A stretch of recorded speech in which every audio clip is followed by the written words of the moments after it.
I'm Aaron Sagers, and this is Talking Strange.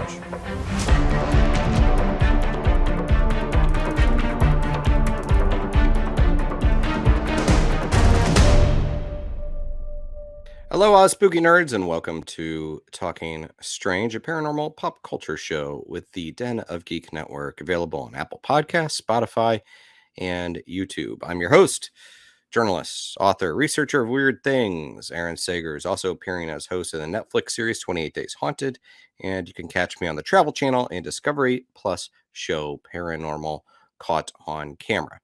My guest today is Jaime Green. She is a science writer, an essayist, an editor, a teacher, the series editor of the Best American Science and Nature Writing. She received her MFA in creative nonfiction from Columbia. I went to NYU for my master's, so I feel like we were supposed to have some sort of rivalry there, but we don't. I don't really care. And her writing has appeared in Slate, Popular Science, the New York Times Book Review, American Theater, Catapult, and elsewhere. But her new book is The Possibility of Life, Searching for Kinship in the Cosmos, weaving in expert interviews, cutting-edge astronomy research, philosophical inquiry, and pop culture touchstones ranging from A Wrinkle in Time to Star Trek to Arrival. The Possibility of Life explores our evolving conception of the cosmos to ask an even deeper question, which is, what does it mean to be human? And with that said, Jaime Green, thank you for joining me. Hi, thanks so much for having me. Yes, I've been excited to talk to you for a while, and we were supposed to talk before, and we had to postpone that. I'm glad that we're here now. So, well, first off, I mean, here's the book. It's it's out now. Congratulations. Thank you. I guess just sort of, this has been out for about 3 weeks, right? Yeah. So how has that experience been for you, just on a personal level, seeing this baby out in the world? It's been really fun. It's also been really weird because this is like a lifelong dream come true, and of course that doesn't go exactly the way you expect it to. And I don't mean like in terms of success, like, oh no, it's not a New York Times bestseller, because like nothing is a New York Times bestseller. I mean, 15 books at a time are, but like, but just the sort of complexity of the feelings. Like, I'm an extrovert. I like attention. I like talking.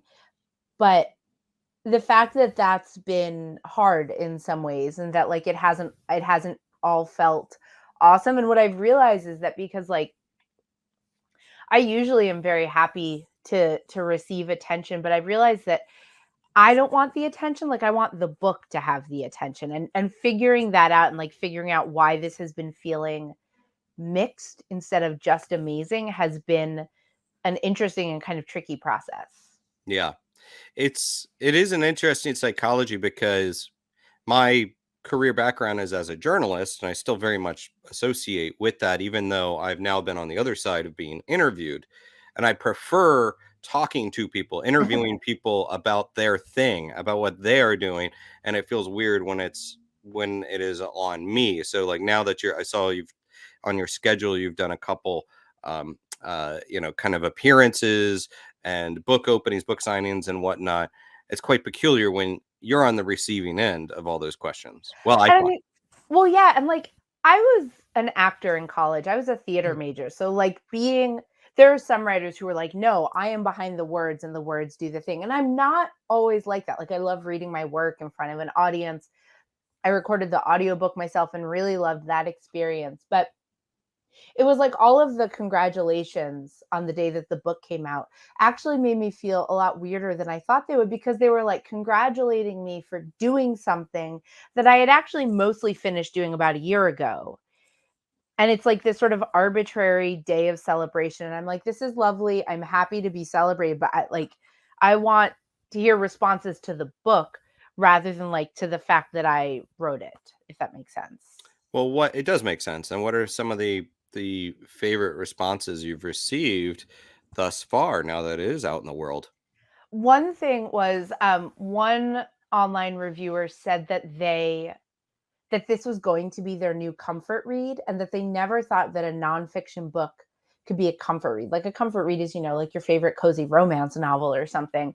And that, I just really felt like they got it. Like they got all of the feeling that I put into the book, not just the science and the sort of philosophical inquiry. And I really, really appreciated that, because I was like, oh, I really am like connecting with people on an emotional level as well.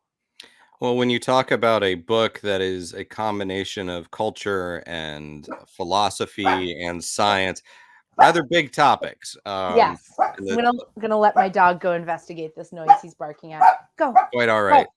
go, go. It's not someone here to murder us. Okay. Yeah, I trust me, I get it because I have a dog and I live in Brooklyn, so Yep. there's all sorts of noises just happening all the time. But Yeah. um, yes, you're talking about philosophy, you're talking about science. This big question about you know, are we alone, or what if we're alone, and then pop culture as well. So this is a lot happening at once. I know it's a culmination of both your childhood fascination with the stars and with Star Trek, and then you kind of built on this from a thesis that kept growing, right? But Mhm. why take this approach of combining these specific topic areas in the book? Because you could have just easily talked about one of those spokes. The original idea back when I was in grad school, so like 10 or 12 years ago at this point, was I just wanted to write a book about like the scientific search for life beyond Earth. So sort of like astrobiology and SETI, sort of like the legacy of Carl Sagan, that sort of stuff. But then I did the thing that a lot of writers do, where you go to the bookstore, you go to the shelf where your future book might live, and you like visit its future home. And there were already like 4 books on this topic there. And they were all written by scientists, like by astronomers. And like I said, I was an actor in college and got my master's in creative nonfiction. So like that book already existed a lot. And what I eventually realized was like that wasn't like, yes, I could write that book. Even though I don't have a PhD, have done lots of science writing and feel like I have a good lay of the land. But there was a different book, which was the book that like I specifically could write, and what I could bring to it as an outsider to the field, as a writer, someone coming to it from that perspective rather than as a practitioner of the science. So it's sort of, partly it was guided by the market and like what already existed and what niches were left to fill. But that made me realize that this wasn't just another book about, um, you know, the scientific search for life, that there were bigger questions about meaning and about, why we look for these questions, why we look for these signs of life, and the bigger questions we're trying to answer rather than just like filling in the scientific knowledge. What is life? I mean, We don't know. yeah, That was one of the most interesting things I learned while researching the book, is like there's this sort of relatively well-known ongoing conversation about how we lack a definitive definition for life. Carl Sagan wrote about this in the 70s. Even now, NASA doesn't have a definition of life. They have what's called like a working definition, which is tricky because they're looking for life. They're looking for signs of life. And you can't just do science with, we'll know it when we see it. But any definition of life that we have fails at some point. Either it includes things that we know are not alive, like fire, or it excludes things that we know are alive, like, life that doesn't reproduce, like mules or dormant seeds. And but but there's an argument that it's not just that we haven't found the right definition for life, it's that defining life is the wrong way to try to understand it. So like this comes out of philosophy and philosophy of science, and I've talked to scientists and philosophers about this, that we don't understand, like a definition is the wrong way to understand life, because definitions are for linguistic terms. Definitions tell us what a word means, and we don't want to know what the word life means. We want to know what life fundamentally is and what laws of the universe shape it, because like physics alone doesn't explain life. And so that's not a definition, that's a theory, like a scientific theory of life. Similarly, like for gravity, understanding gravity doesn't mean defining it to say like gravity is the force that holds me to the surface of the earth. We understood gravity when Newton and then Einstein brought us to like came up with new theories of gravity eventually, that it's the curvature of space-time. And we don't have that kind of fundamental theoretical explanation for life and like what rules or laws are guiding all of this and what happens when matter crosses the threshold from being ruled by the laws of physics to something else. And there are some people who say that like without that we are sort of premature in searching for life, because we're going to miss some things and we're going to be tricked by some other things that aren't really alive. We don't know what we're looking for. And there are others who say we just need to have a sort of more open-minded approach and look for anomalies and things that are weird and use that to keep developing our understanding of what life is. Out of necessity at this moment, it seems like this is a very human centric search. There's life in the cosmos. We're looking for us or what was similar to us. Yeah, I mean, there are really two prongs of it. There's the search for signs of intelligence, whether that's technology. I mean, it's always by technology. We're not like finding the people. But, you know, whether that's radio signals or laser signals or other sort of remnants that would show that there was technologically advanced life. Then there's also the search for just biosignatures, looking for the chemical signatures of life. And that wouldn't be like us in the sense of like, that's nothing that we could communicate with. That's nothing that would make us feel less alone probably than we feel right now. But it is somewhat shaped by what we know of life on Earth, because this is the only example that we have. And we don't know what aspects of life on Earth are fundamental to life and which are just, you know, flukes of how it turned out here, which is why we need that sort of open-minded approach that doesn't constrain too narrowly what we're looking for, so that we don't miss the things that are alive but different. You pose this question, I think it's towards the beginning of the book, about you're not really asking the question, are we alone? There's a lot Mm-hmm. of people that are doing this. It's instead, what if we are not alone? Right. And the flip side of that is, what if we are? Right. And talk a little bit about how you think about those two questions, because is it quite lonely if the response is, yeah, this is it, we are you know we are it. I mean, yes, it is. But I also I sort of temper that with the idea that if there is other intelligent life, even in our own galaxy, which is like all we really could communicate with or connect with just because of, you know, distance, um, it's very unlikely that we're going to be having like a phone call with them, you know. Even a nearby star is many light years away. So any signal between those stars is going to take years in each direction. So it's much less like a phone call, or it's like being pen pals with someone from ancient history, you know? Because if we receive a message, thinking about what it would take for humanity to either come together to create a sort of unified response, or people going rogue, and like who gets to speak for Earth, right? Like we are not going to be having a clear back and forth if we are to find a signal. We also might not find a message, but just like an artifact. And so then all we would know is that once upon a time there was someone. And that might make us feel sort of existentially less lonely, knowing that we're, in the grand scheme of things, we're not alone, but practically we're probably still going to be alone no matter what. So we're not going to find company. We're just going to find context, I think. You know, some of the folks that are out there searching for, you know, signs of extraterrestrial life, they're also looking at artifacts, like to see if there are artifacts of a past Yeah, civilization. This notion of, what if we found out that, well, maybe we're alone now, but we didn't used to be. That's also kind of quite sad that our potential galactic neighbors, we missed them by that much, and a couple million years. That's it. And right. But if we find this evidence of a past civilization, that that brings up some existential questions too, and a lot of emotions, right? Yeah, because one of the big questions is how long does a civilization last?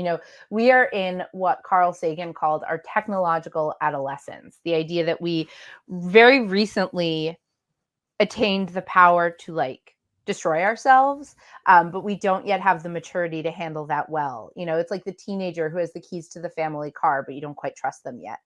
And when Sagan was writing, that was mostly about nuclear weapons. Now it's also about climate change, about all sorts of ways that we might destroy ourselves. And so, one of the things that we would hope to learn from the context of knowing that other civilizations exist or existed is is there a way through this? Is this where everyone gets stuck? Or is there a way through? And, you know, is that what happened to that civilization that we find signs of and is gone? Or is there some sort of evidence that they got way past this and kept developing and evolving and growing for thousands, millions of years? And would that give us a kind of hope that we want to still be around when the next guys are just coming up? Yeah. Well, I know in the book, I mean, you very much start with Star Trek, and then and there's a lot of pop culture that is referenced in the book. But Star Trek seems to be the thread from the beginning to the end. And Mhm. I love that you talk about the episode. Is it the chase at the very beginning? Yeah. I had seen that episode. It's like I'm a Star Trek fan, but I'm not a I don't have an encyclopedic knowledge of it. Yeah. And so I recalled that one when I was reading, and I hadn't thought about it in a long time. And it's it's a great. I mean, yes, it's a narrative hack. It's a way to describe why the actors look like they're all humanoids, right? Um, but how do you think that that fits in the larger scheme of the pop culture, I guess, pursuit and awareness of life out there in the cosmos? Like, why is that specific episode of Star Trek TNG, The Chase, why is that like a touch point? Yeah. So I actually don't have an encyclopedic knowledge of Star Trek myself either. I grew up watching Next Generation, have rewatched a lot of it as an adult. But some of the episodes that I write in the book, I didn't just have at my fingertips. I, did a little research and found out about them. But this one was one that I'd always remembered because it's just it has such interesting implications for the entire Star Trek universe, but also is a one-off that does not have ripples. So basically, what happens in this episode is they discover that there are fragments of a message in the DNA of 18 or 19 species from across the galaxy. And you have to put those fragments of the message together in order to, it turns out, project this little hologram of I was going to say ancient alien, like lowercase a, ancient Right. alien, a long ago alien that has a message for all of the humanoid aliens saying, we basically, this was the first intelligence in their area of the galaxy. There was life, but there was no other intelligence. And so they seeded intelligence on all these different worlds where life was just beginning and put this message in the DNA so that when all of these different species attained technological maturity, they could find each other and would need to cooperate. And of course, there's not a lot of cooperation happening. There's Romulans and Klingons and Cardassians being real jerks to each other. But yeah, it's both a retcon for why there are so many humanoid aliens on the show, why they all look so similar, because they don't all look like that. There are some weird ones. So the idea is that these aliens all share this origin. But it is this wildly meaningful discovery, this ancient shared history, which is why I think it's so funny that it just absolutely does not matter. If you it changes everything. This is bigger than Copernicus, and it's at the end, either I think the Romulans are a little friendly to Picard, and that's it. But I wanted to open with that because I feel like it sets up a lot of the questions that we have, both about our origins and about what's going on in sci-fi with aliens, and like the sort of meaning that we look for through other aliens, the sort of narrative and like production budget constraints that are on aliens, and how we turn that into meaning. And just like, you know, it's that episode is really about looking for connection and kinship and finding it with other species. And it gives us an explanation for why there is intelligence, and sort of like what we can hope for through finding other intelligent species. Yeah. It seems like so pop culture and fiction can not only inspire and influence scientists, but also kind of redefine how we, as the readers, the audience, start to conceive of these things. And going back, you mentioned Kepler had even been writing science fiction Yeah. about these very large people on the moon, and when I read that, I thought about John Carter of Mars and things like that. And now we have sort of less constraints on science fiction. We have shows like even the Orville, where one of the crew members is just an intelligent gelatinous glob, voiced by the late great Norm Macdonald. Do you think that the kind of the new pop culture and science fiction is kind of, and Arrival, it's a very different Yeah. thing, but a great film, is kind of redefining a little bit about the public's perception of what about what life could be? Yeah, I think so. But I think that it's been this sort of ongoing evolution sort of since about the turn of the 20th century, looking at like War of the Worlds as maybe the starting point for modern sci-fi. Because there was also gelatinous blob aliens in the Blob, right? So The that Blob, yeah. I think that it's really about science fiction covering this spectrum where some of it is very influenced by science.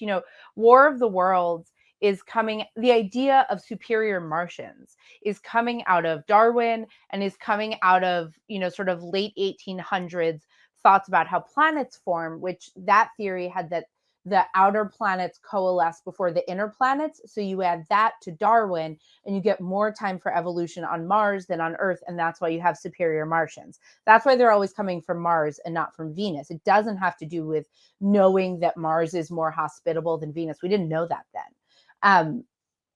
So there's like some sci-fi that is trying to engage with science, and some sci-fi that is using science as set dressing, for like adventures in space. Star Wars being the extreme of that, where like it has nothing to do with space science. It's like a fantasy Western set on a planet with a bunch of aliens, where the idea is like, how different could we make them look? And so the intelligent gelatinous blob is like the same thing, where it's like, I don't know, how weird could it be, without necessarily thinking about like, how would a blob be alive? Like, what sort of complex structures do you need? But you don't always need to worry about that. And even Star Trek sometimes would try to have a scientific foundation for the ways aliens were weird, and other times would be like, I don't know, it's a being of pure energy.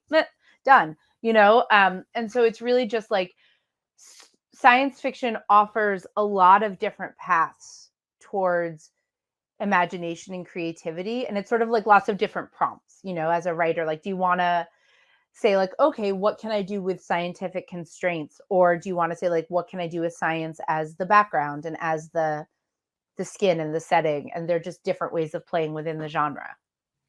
Right. And I mean, with an author or creator, they're only limited by their imagination, even though their imagination is limited by the human experience, only what they know, and Right. not knowing what they don't know. However, with scientists, you're having to produce results. There's data that you have to show. You have to show your work at the end of the day. Even though I do appreciate that you emphasize the curiosity at the core of science, I think sometimes we forget that science is a beautiful and curious thing. But did you find that there was more cynicism or optimism when it came to this search throughout your interviews with scientists? I think way more optimism, because you wouldn't be in this field if you thought there wasn't a chance of finding something, if you didn't think that it was an important, valuable endeavor. And so, like, I wasn't interviewing people at the National Science Foundation who don't want to fund SETI. I wasn't getting the counter argument in that way. I think not cynicism exactly, but something that I noticed talking to a sort of younger generation of SETI scientists that really contrasts with the first couple generations of like Carl Sagan and Jill Tarter is a much more practical mindset. That, like, I interviewed Jill Tarter and have read so much of Sagan's work. And the hope there was that discovering, well, A, was that we would get a message, not just proof, random proof that alien life existed. Um, but there was a lot of hope about how meaningful that discovery would be. Like in Contact, Sagan imagines that receiving a message from aliens basically like brings about nuclear disarmament and a huge spiritual revolution among people on Earth, like people really reconsidering everything.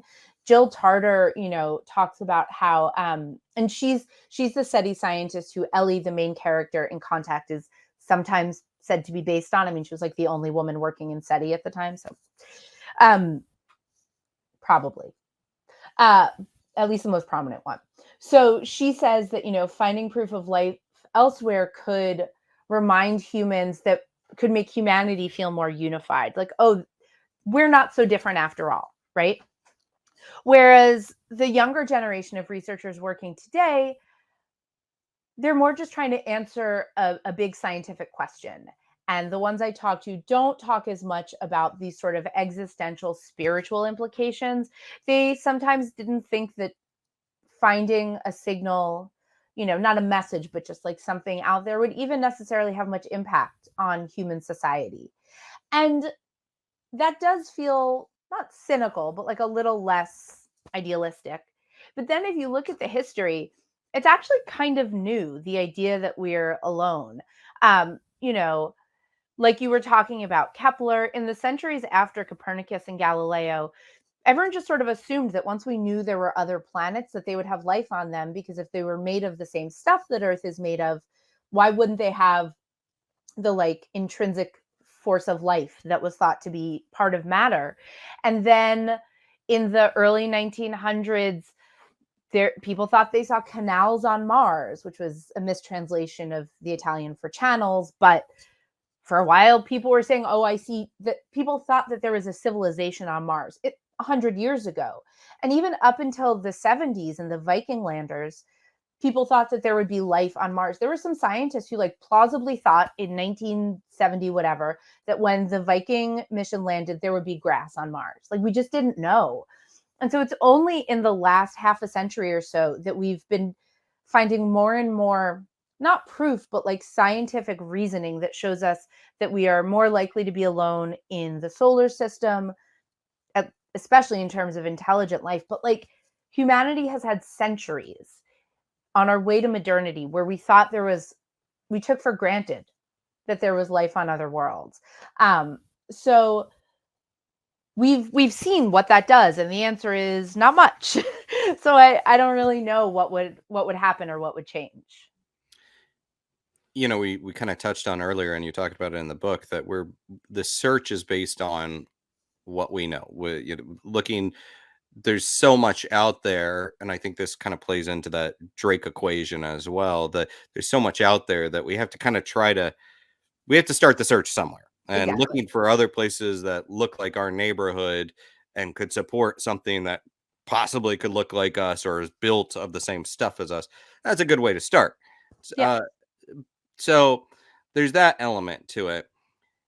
So we're kind of looking for things that look like us, but culturally, how much of or maybe the philosophical search is looking for someone better than us, more evolved, more moral, the grown-ups in the galaxy that we might look to and say, okay, we can do better. That's definitely part of it. And especially in that like Carl Sagan, Jill Tarter, pioneers of SETI view. I mean, that's what contact is about. There is a scientific rationale for that, though, because humanity is like brand new into being a technological civilization, right? If you count that as when we started transmitting radio waves, it's less than 100 years, basically. If you count it at the steam engine, like maybe add a century to it. So we are a very new technological civilization. So unless all civilizations last just a century with technology, if there's anyone out there, odds are they're older than us because, like, we've just started. And so it's like if you take a 1-year-old into any random group of humans, most of the humans there will be older, right? So there is like that mathematical rationale for if there is anyone else out there, odds are they're more advanced than we are.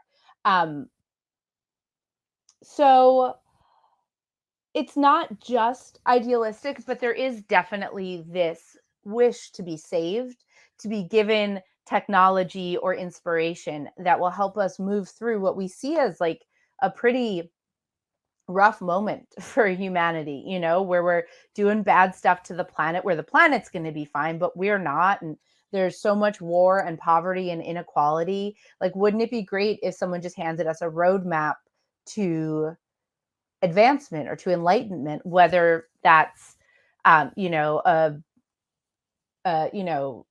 perfect energy generation, like an infinite source of energy, or a I don't know, convince everyone that no one should go hungry, right? And you see this in sci-fi too, that even going back to the first modern sci-fi, I read about War of the Worlds, where we're being conquered by these superior Martians in an explicit sort of, I don't want to say homage. It's explicitly in conversation with the colonization of Africa, right? Where it's like white Europeans and Americans think of ourselves as superior and go mess things up for other people. How would you like that to happen to you? Is like basically the premise. But at the same time, there was another like major work of advanced Martian sci-fi was Auf zwei Planeten, which is in the book, like the title is in German.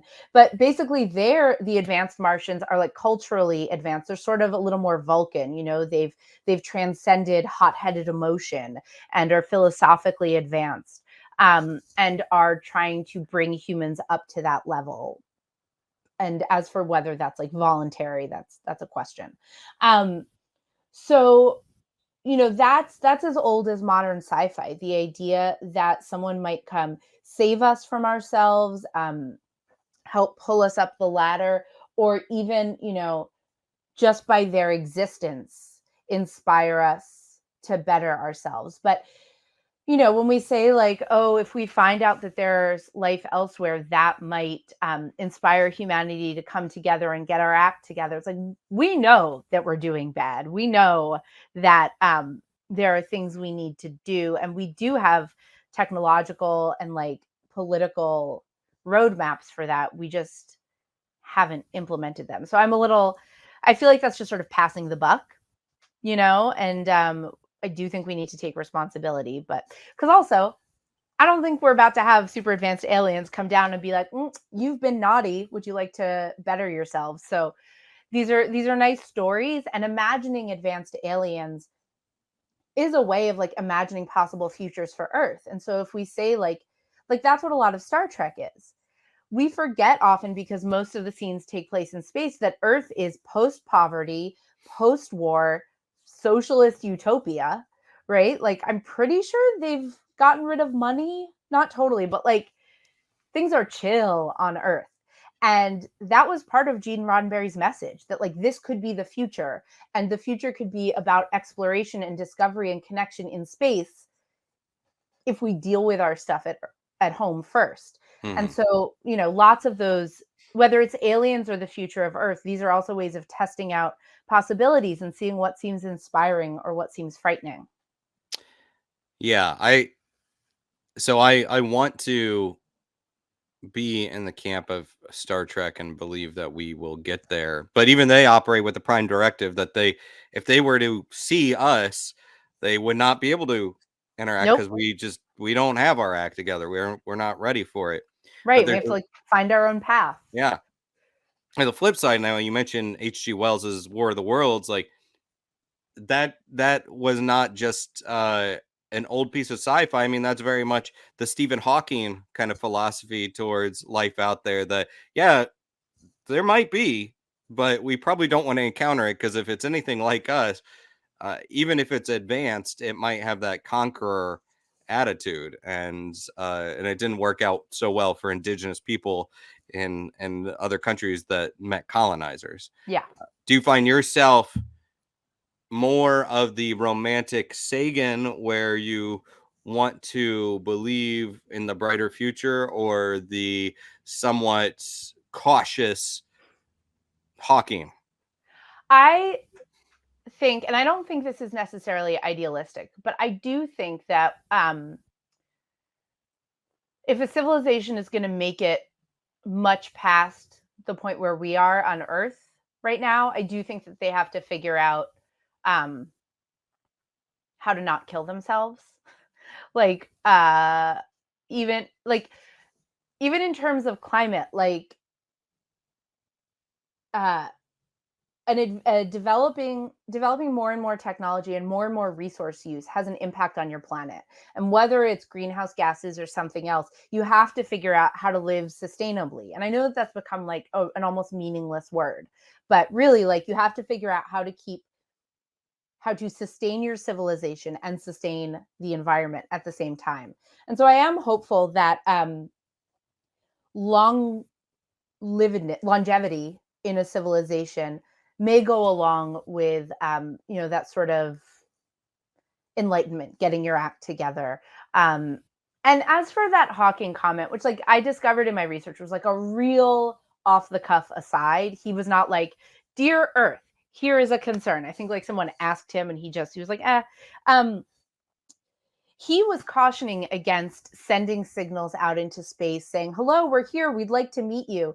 And I think that if anyone is powerful enough to travel across the stars and conquer us, they already know that we're here.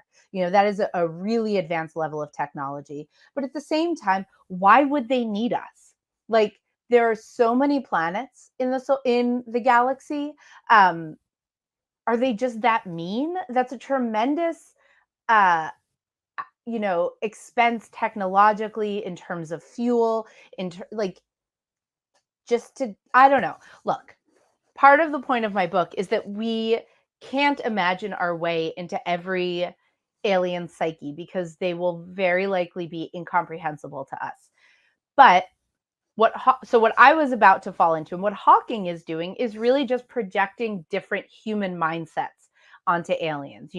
They're going to be generous, they're going to be sort of godlike or angelic and come in to enlighten us, or they're going to be conquerors, just like lots of humans have been. It's very possible that they have a completely different mindset and worldview that isn't just analogous to Yeah, different points in human history. consciousness. It's like, Exactly. They're not necessarily going to be just like other versions of us. yeah. Again, we're limited by our imagination. As limitless as it seems, it's still. Exactly. Do you now? You're a mother of a 4-year-old. Yes, today's his birthday. Oh, well, happy birthday to Thank him! you. And the how has motherhood, going from like being a little girl looking through a telescope in Queens and watching Star Trek with your dad, and now being, and then being a science writer, and now being this author about the possibility of life. How have your thoughts and everything shifted with being a mom, being a little one that may not be ready to ask about what's out there yet, but it's probably not too far off, couple of years. He's started. I mean, I'm obviously, pushing it. I remember one of his first. I remember how exciting it was when he had just started talking, that he pointed at the moon and said "moon," and that was really exciting. And this past winter, Venus and Jupiter and Saturn were super bright in the sky. So and like right after sunset, so we would get home from daycare, I'd be taking him out of the car, and it's like right over our neighbor's house, and I have been pointing them out, and it's really amazing to try to explain to a 3-year-old that there are other planets and that they are worlds like ours and how far away they are. And he has a little like sort of mobile of the planets hanging over his bed, and so explaining that we live on a planet, like watching him start to encounter these really incomprehensible ideas, thinking about this is a globe and what's on the other side of it, and like where is that globe and what is the sun, and just like look, sort of like all these things that he takes for granted is just being there, then learning that there's more to know about it.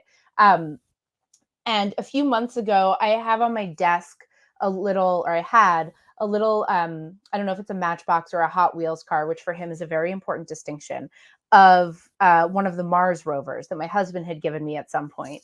And he saw it. How could I have a Matchbox car on my desk? He has many Matchbox cars in the playroom. And so I let him play with it. And I said, do you want to play Mars? And he has like a little box of kinetic sand.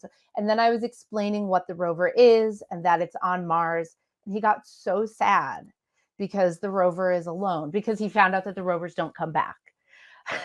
And it was like a really awful bedtime that night. But just like seeing it all through his eyes, figuring out how to explain it in the simplest terms, seeing what connects with him, what he is able to understand and not yet, it's really lovely, because it's like getting back to that fundamental wonder of like, you see that's a planet. Just like this one, there's another one. How cool is that? And we sent a robot there, and it's there. Sounds like you need to do the possibility of life cosmology for kids. He actually he has a couple of books that he has one especially that is like basically my book in board book form, except they get the Drake equation wrong, and I'm like, like they describe it wrong. But it's like he has a book, a baby book with the Drake equation in it. So he'll get there. I was going to say that book probably has more pictures, but I do know that you do your own illustrations in I this book. do.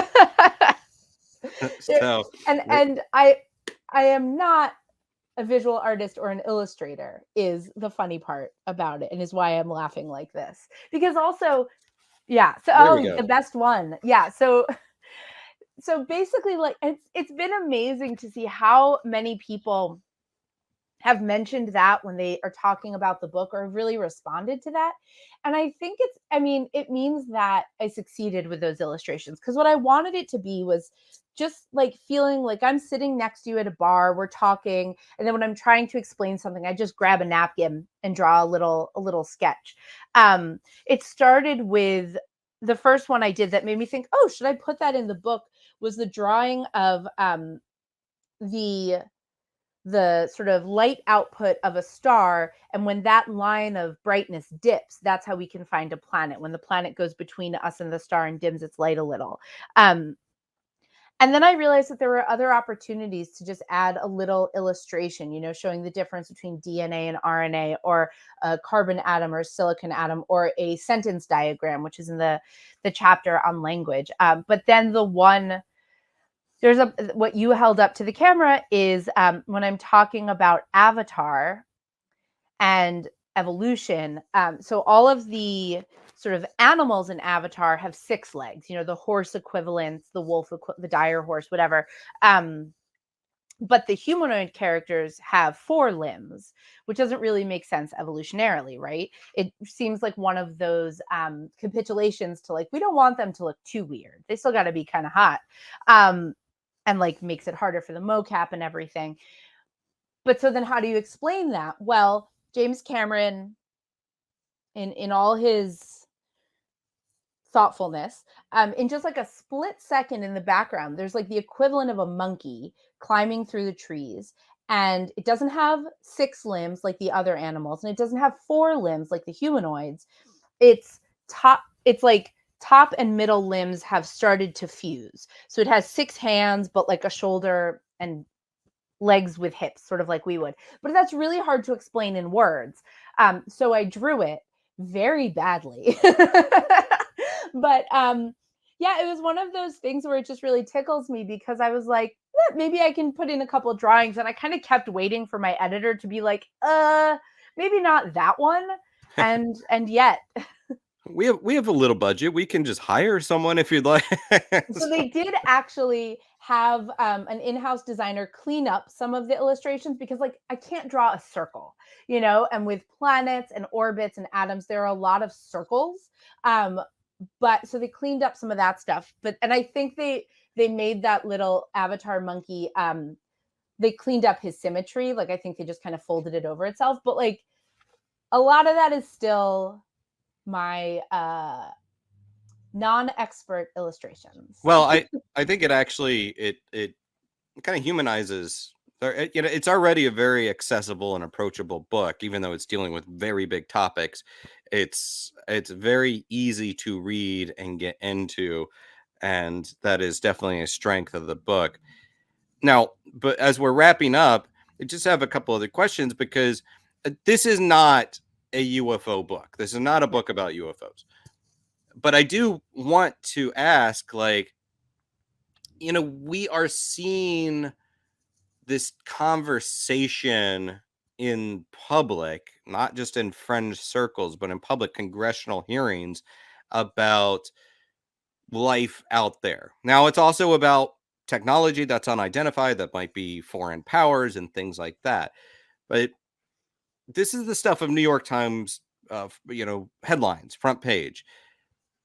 Have you kind of taken stock of how that's impacting this topic that you cover in the book, as if you were going to do another a chapter? How would this play into it? Um, the way I look at it is like there's something unknown and unexplained going on, that is being witnessed by pilots and picked up by their sensors.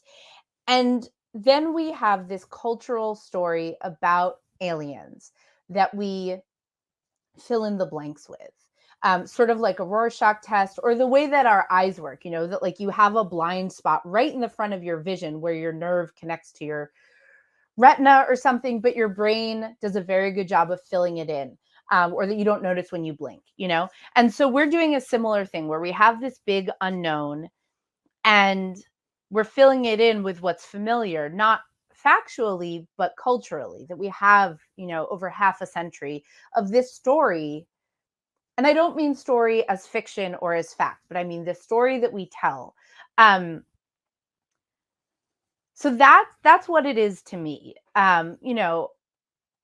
Following the cues of the scientists whose work I keep up with, no astrobiologist or SETI scientist is engaging with this because it's really separate. This is, like you said, I think of it as a technological phenomenon, as a political phenomenon, as a question of